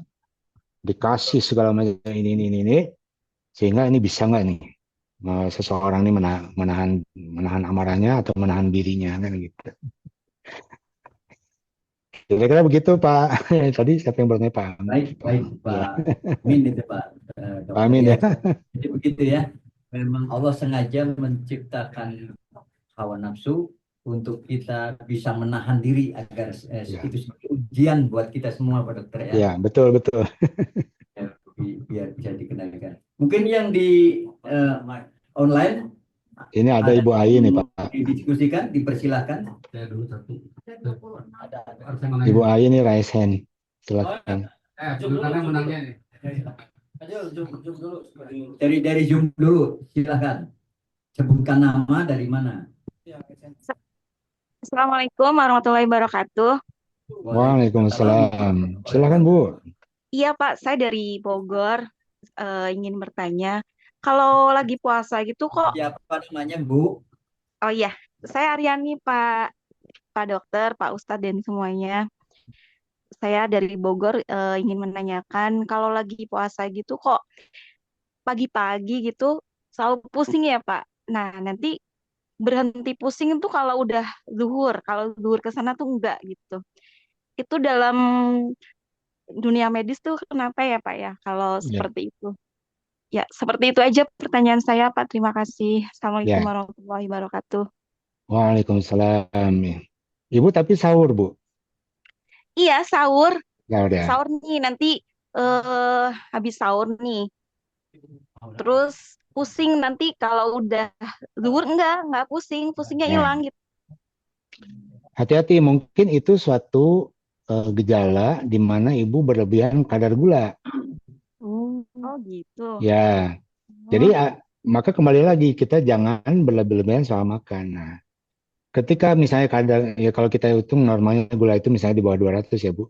Anggap ibu misalnya gula darahnya habis makan sahur itu 300 misal ya. Lalu ibu saum kan. Nah nah, selama saum itu kan ibu beraktivitas fisik. Tadi saya iya. sampaikan di awal bahwa aktivitas fisik itu memerlukan gula. Jadi gula itu dipakai ibu terus. Sampai ibu waktu siang ternyata enakan nih badan. Berarti kadar gula di dalam darah ibu sudah normal kembali. Gitu Bu. Jadi disitulah regulasi atau metabolisme badan kita diatur, diolah supaya memang kita tadi tidak tergolong berlebih-lebihan sehingga badan bisa bekerja lebih enak atau tidak muncul gejala-gejala seperti pusing tadi. Mungkin gitu Bu Aryani ya. Bu siapa Bu Aryani Iya, tadi? iya betul Pak Dokter. Iya Bu, mudah-mudahan bisa menjelaskan.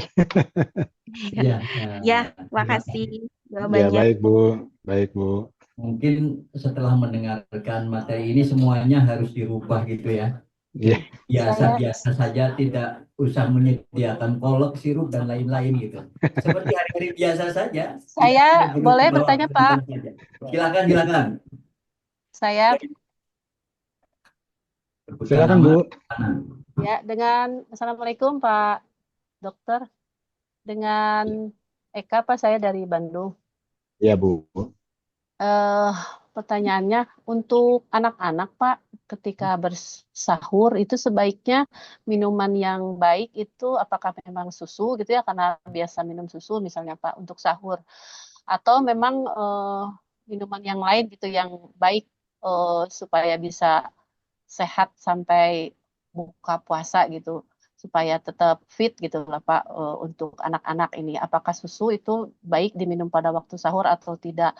Kemudian yang kedua sama mungkin hanya sedikit berbeda dengan Bu Aryani tadi Pak. Kalau saya ketika pagi-pagi itu akhir-akhir ini kalau saum kaki dan tangan, badan itu dingin seperti es entah kenapa gitu Pak.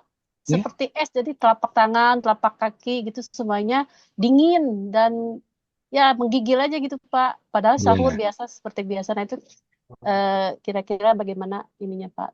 Terima kasih. Ya, Baik Bu. silakan. Ya baik Bu, terima kasih pertanyaannya bagus sekali. Jadi di dalam Al-Quran itu di surat An-Nahl ayat 6, dari 67 sampai 69 bercerita tentang susu dan madu. Ya. Jadi susu itu memang seperti yang kita tahu bahwa 4 sehat 5 sempurna itu memang diperlukan Bu, karena memang susu itu menjadi pelengkap makanan kita. Jadi sangat baik diberikan kepada anak-anak, apalagi mereka dalam masa tumbuh, untuk diberikan susu karena di dalamnya ada protein, ada karbohidratnya, ada vitamin dan seterusnya. Jadi berikanlah untuk persiapan dia menjalani saum di hari itu. Jadi nggak apa-apa Bu, ya. Ya Pak. Nah, juga di dalam Al-Quran disebutkan adanya madu. Madu itu menyembuhkan.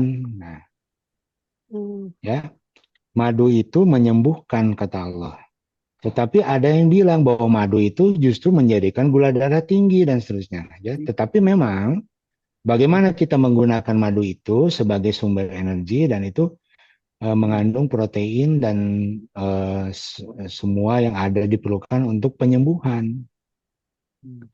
Jadi madu juga baik Bu diberikan buat siapapun ketika kita sahur minum madu. Ya. Jadi tanpa gula tambahan seperti yang gula pasir atau yang lain-lain itu baik sekali Bu. Jadi berikan Bu susu ya tetap prinsipnya ada 4 sehat 5 sempurna. Insya Allah kita akan tetap sehat di dalam saum Ramadan. Ya, Pak. Yang Mungkin kedua, mudah-mudahan Pak, bisa menjawab. Yang kedua tadi tentang yaitu kenapa Ibu kondisi dingin ya?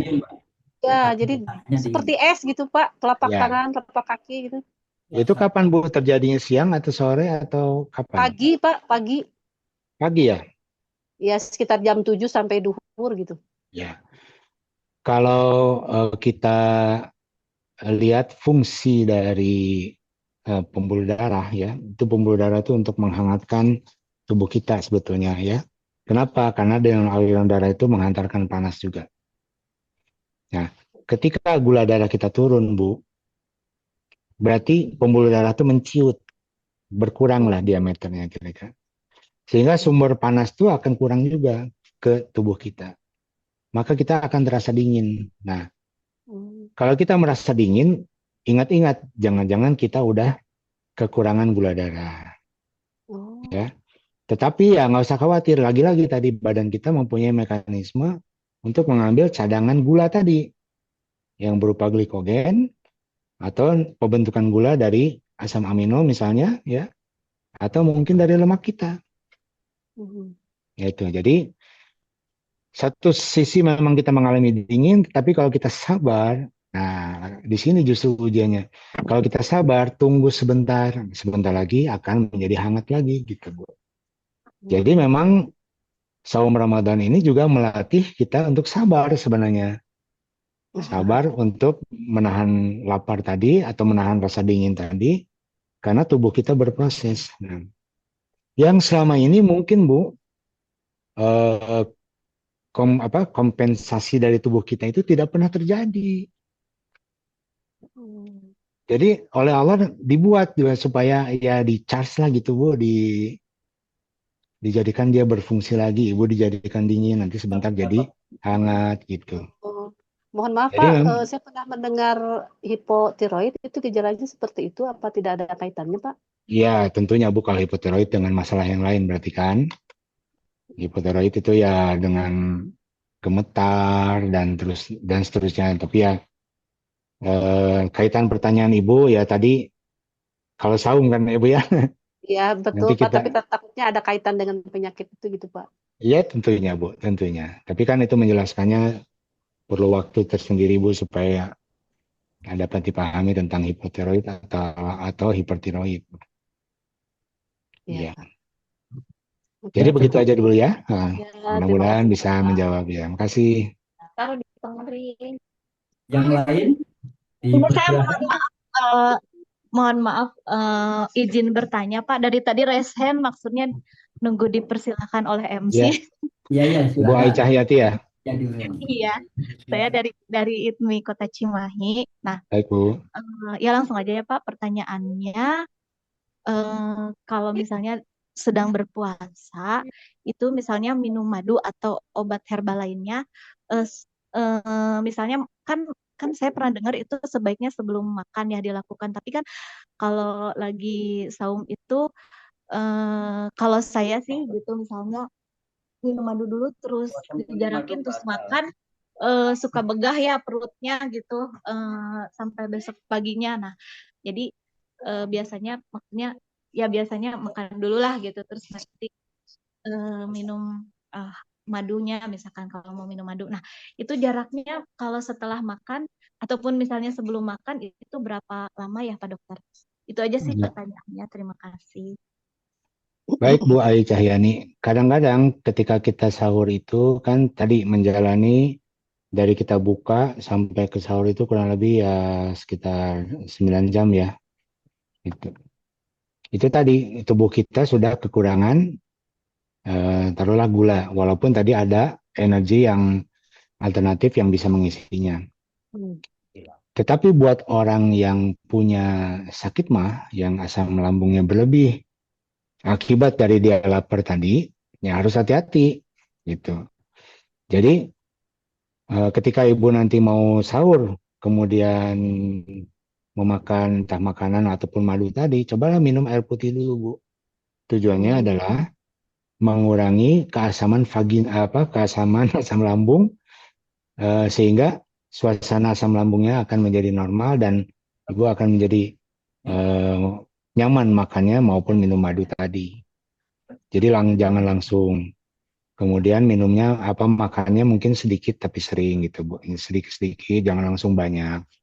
Ya, yang menyebabkan asam lambung kita jadi bertambah justru. Mungkin itu tips-tipsnya Bu. Gini Pak, enggak sih kalau langsung makan banget enggak. Misalnya kalau buka puasa itu makan dulu, minum dulu air putih tentunya. Terus udah gitu makan kurma. Nah, terus ya selang mungkin setengah jam baru makan nasi dikit. Nah, jadi misalkan kalau setelah makan nasi berarti minum madunya, kalau misalnya mau minum madu itu berapa lama jaraknya Pak? Ya boleh Bu. Setelah itu 1 jam kemudian boleh. Ya. Oh oke. Kan kalau langsung katanya penyerapan, ya yang saya pernah dengar ya, kan penyerapannya kurang gitu. Jadi biar cepat dicerna dan menyerap diserap oleh tubuh gitu kan, harus ada jaraknya. Betul Ya. Pak Dokter? Iya betul Bu. Karena metabolisme karbohidrat itu ya, misalnya Bu makan tadi ya, kemudian kita kasih waktu misalnya 1 jam atau 2 jam minum madu. Kan madu itu kan karbohidrat juga. Nah, metabolisme karbohidrat itu menghasilkan gas, Bu. Makanya Ibu merasa begah kan gitu. Nah, jadi makanya makannya buat Ibu ya khususkan karbohidratnya sedikit-sedikit aja Bu gitu. Dengan jarak. Supaya tidak begah tadi kan gitu Bu. Iya. Iya Pak. Ya baik Bu. Mudah-mudahan Baik. bisa lebih nyaman. Ya, tadi ada yang offline ya, di offline sini ya. Ya silakan Pak Ju. Ya, terima kasih. Saya bukannya dokter mau bertanya nih. Silakan Pak. Itu kalau biasanya saya begini dokter, kalau makan telat ya, telat makan kan, dan sampai 2-3 jam tuh suka pening kepala. Terus begitu juga kalau ngopi, saya ngopi biasanya pagi-pagi 1 kali, sehari 1 kali. Itu waktunya sebelum salat subuh, kadang-kadang setelah salat subuh juga. Itu telat sedikit, karena warung tutup, terus lupa bingung kopi itu suka pening kepala, langsung berasa. Nah, gitu. Terus saya antisipasinya ya saya minum obat gitu. Jadi begitu di Ramadan, saya kadang-kadang suka pusing juga itu, pening kepala gitu kan. Wah, mau tidur juga nggak enak di Ramadan, banyak tidur gitu kan. Terus saya sering ini konsumsi obat itu. Salah satunya saya sebutin juga mereknya itu Paramek. Itu sampai satu hari satu. Jadi kalau 30 hari 30 butir mungkin. Itu efek sampingnya itu badan kita gitu. Itu yang pertama. Terus yang kedua itu saya juga seorang olahragawan juga. Kalau di bulan Ramadan saya nggak berhenti olahraga. Itu karena seminggu sampai 3 kali kalau hari Ramadan. Itu dari pagi. Itu kata orang katanya jangan kelulus. Saya ke sana. Tapi alhamdulillah sampai sekarang saya sehat-sehat aja Bu. Dokter. Itu pertanyaan saya. Terima kasih. Assalamualaikum warahmatullahi wabarakatuh. Waalaikumsalam warahmatullahi wabarakatuh. Baik Pak. Jadi kalau pening itu atau sakit kepala itu antara dua keadaan Bu. Antara otak itu kurang gula atau otak itu justru kelebihan gula. Ya. Jadi kalau ngelihat pola Bapak tadi ya kemungkinan otak Bapak kurang gula. Sehingga menyebabkan pening. Gitu. Atau juga sebaliknya, ya menyebabkan pening. Jadi otak kita itu memang memerlukan kadar gula yang cukup dan oksigen. Nah, mungkin Bapak tapi Bapak olahragawan ya, merokok nggak Pak? Tidak, alhamdulillah. Tidak perokok. Ya, tidak perokok, alhamdulillah. Jadi artinya mungkin persoalan waktu makannya aja Pak. Jadi coba atur lagi lebih itu supaya misalnya minum kopinya jangan terlalu banyak atau dikasih jarak.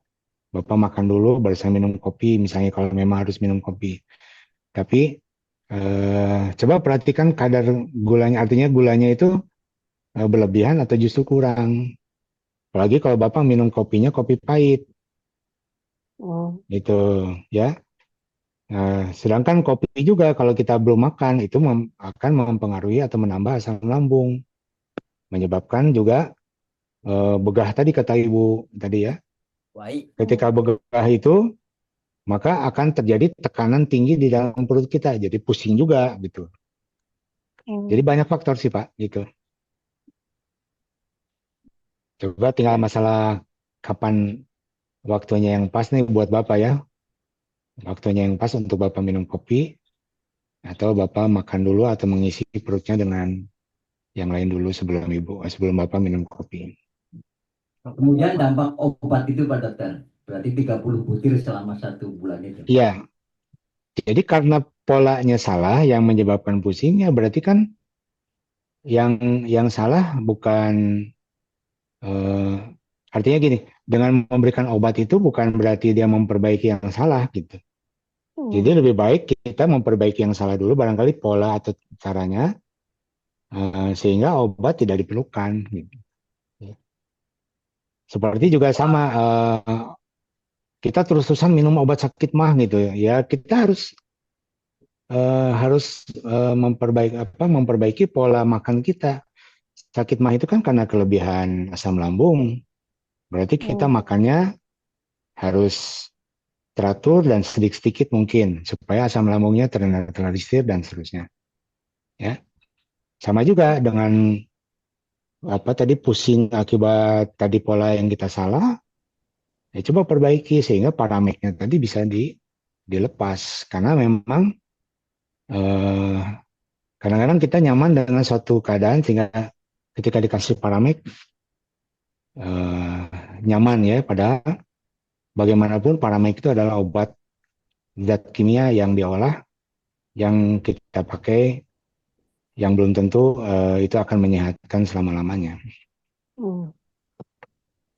Iya. Mungkin gitu, Bu, Pak. Ya, jadi yang dirubah hanya polanya saja ya Pak. Ya. Pola makan sama pola minum kopinya sebaiknya setelah makan, Pak. Jadi karena ada mengandung kopi itu mengandung kadar asam yang tinggi juga. Dalam keadaan perut kosong lalu diisi kopi, pasti kadar asamnya naik dan bisa menimbulkan pening. Begitu Pak Dokter ya? Ya betul Pak, betul. Jika belum punya olahragawan tadi. Ya, yang dampak dari olahraga Pak, bulan Ramadan itu. Olahraga oh ya, gitu. Kalau saya sarankan olahraganya di sore hari Pak. Menjelang kita buka. Kenapa? Mencegah tubuh kita terjadi kerusakan yang berat. Misalnya dengan kita olahraga di pagi hari kan itu, kalau kita olahraga berkeringat itu kan perlu cairan. Sedangkan dampak dari puasa atau saum itu sendiri adalah resikonya dehidrasi, kurang cairan. Nah, dengan kita berkeringat yang banyak menyebabkan tubuh jadi mengeluarkan cairan juga lebih banyak. Nah, resikonya dehidrasi. Nah, yang paling bahaya ketika kita dehidrasi atau kurang cairan itu fungsi ginjalnya terganggu, dan itu memang langsung terkena di situ. Ya. Jadi ginjalnya akan mengalami kerusakan dan lama-lama bertambah berat dan tidak bekerja dengan baik.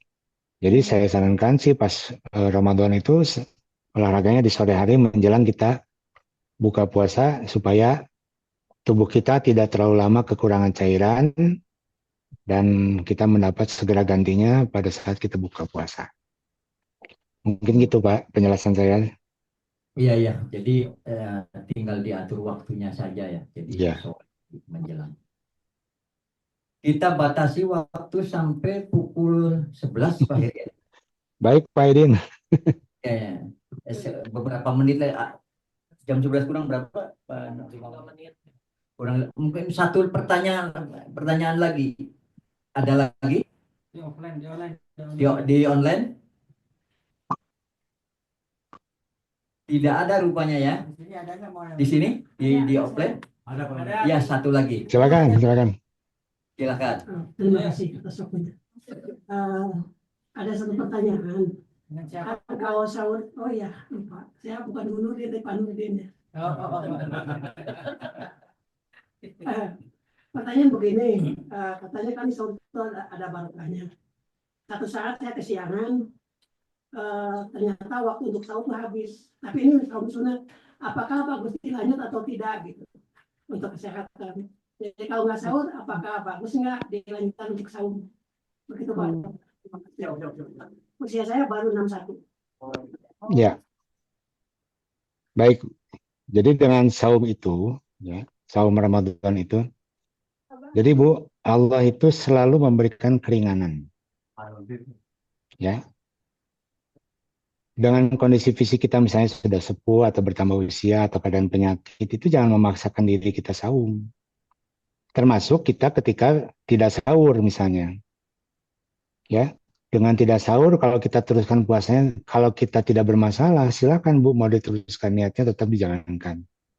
Tetapi kalau dalam keadaan tidak sahur, lalu kita ternyata terlalu terganggu aktivitas fisik kita, ya buka saja. Anggap kita sakit berarti Bu. Allah memberikan keringanan dengan menggantinya waktu sakit, waktu sudah sehat di luar bulan Ramadan dengan mengganti berapa hari kita tidak saumnya itu. Itu kan surat 2 ayat 184, ya kan? Jadi Allah memberikan keringanan Bu sebetulnya. Tapi yang penting adalah bukan kita tamat saum Ramadan 30 hari, tetapi itu tadi perilaku secara fisiknya kita tidak dirubah, kemudian perilaku secara kejiwaan juga kita tidak dirubah. Artinya antara takwa tadi, takwa itu sebetulnya takwa fisik, takwa jiwa. Jadi dua-duanya sinkron match. Karena kalau kita target 30 hari puasa, tetapi ya misalnya maaf ya, kita masih ingkar kepada Allah, kemudian masih berlebihan, ya tidak ada gunanya saum kita. Justru lebih baik kita sekarang, ya Allah hamba merasa tidak sanggup, baiklah kata Allah. Silakan kamu buka, nanti ganti di bulan yang lain, di luar bulan Ramadan. Kan Allah itu maha baik ya Bu ya, ngasih keringanan luar biasa. Ya, tetapi makna saumnya yaitu yang harus kita dapat. Itu tadi, jangan berlebihan secara fisik, dan kita secara mental, spiritual atau kejiwaan kita mendapatkan ayat-ayat Al-Quran sehingga menjadi suatu hal yang diperlukan atau menjadi pedoman, dan kita menjalani kehidupan dunia ini dengan sebaik-baiknya sesuai aturan Allah. Mungkin gitu Bu jawaban dari saya. Terima kasih. Baik, beliau adalah Bapak Nurdin, Pak. Gitu.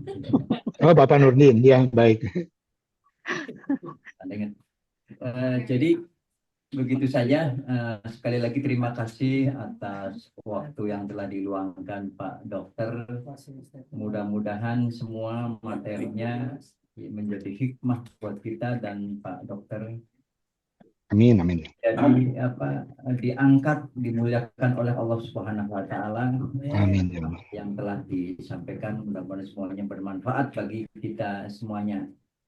Selamat melaksanakan semua aktivitas ibadah di bulan Ramadan.